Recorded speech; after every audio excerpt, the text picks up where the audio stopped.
Have you ever seen someone do something so kind that it shattered every judgment you held about them? Stay with me to the end, because you won't believe how a single act of compassion turned a man's life upside down, and yet, made him stronger than ever.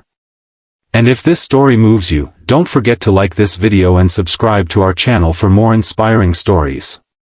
It was nearly midnight when Daniel Hartley first saw her, sitting alone on the curb outside a closed pharmacy, hugging her knees to her chest as the cold wind whipped her hair across her tear-streaked face.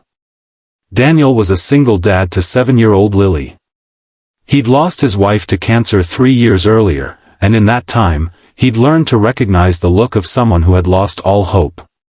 He pulled his old pickup to the side of the road and watched her for a moment, debating whether to get involved.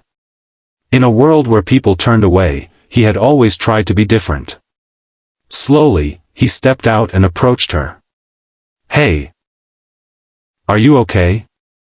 The girl looked up, no more than 19 or 20, with bruises on her cheek and a ripped sweater.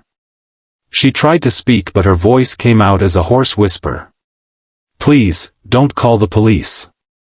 Daniel crouched down, careful not to frighten her. "I won't. But it's freezing out here. Do you have somewhere to go?" She shook her head, eyes glistening. "I can give you a ride to a shelter." She flinched at the word shelter as if it meant something worse than the street. He sighed, knowing all too well the broken systems she must have already encountered. "Or, if you want, I have a spare room at my place.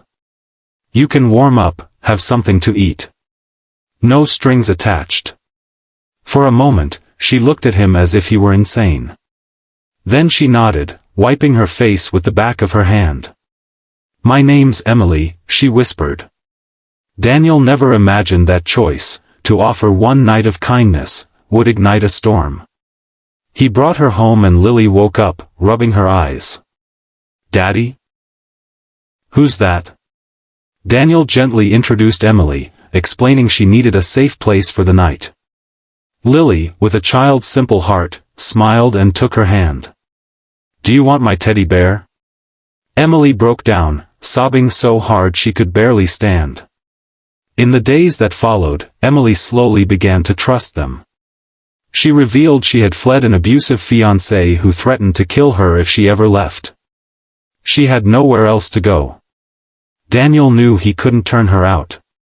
He helped her call a domestic violence advocate and arranged for legal aid.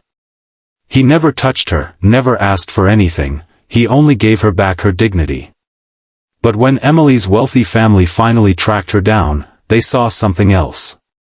A single father taking in a vulnerable young woman. A man who, to them, looked like a predator.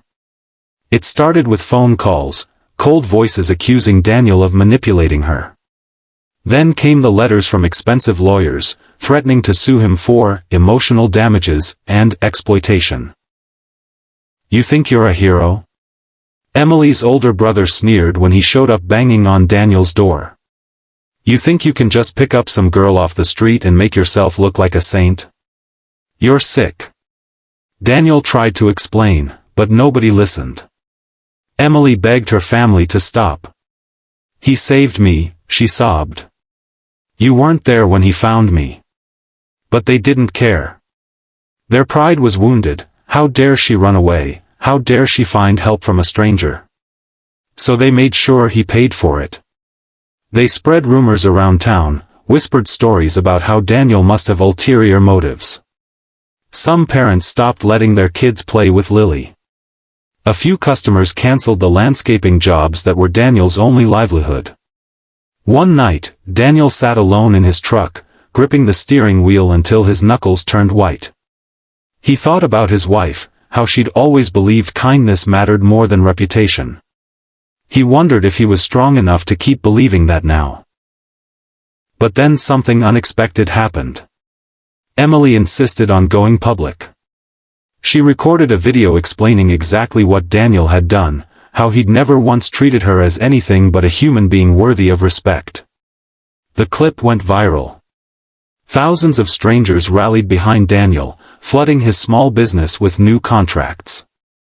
Donations poured in to help Emily start over. One by one, the rumors died.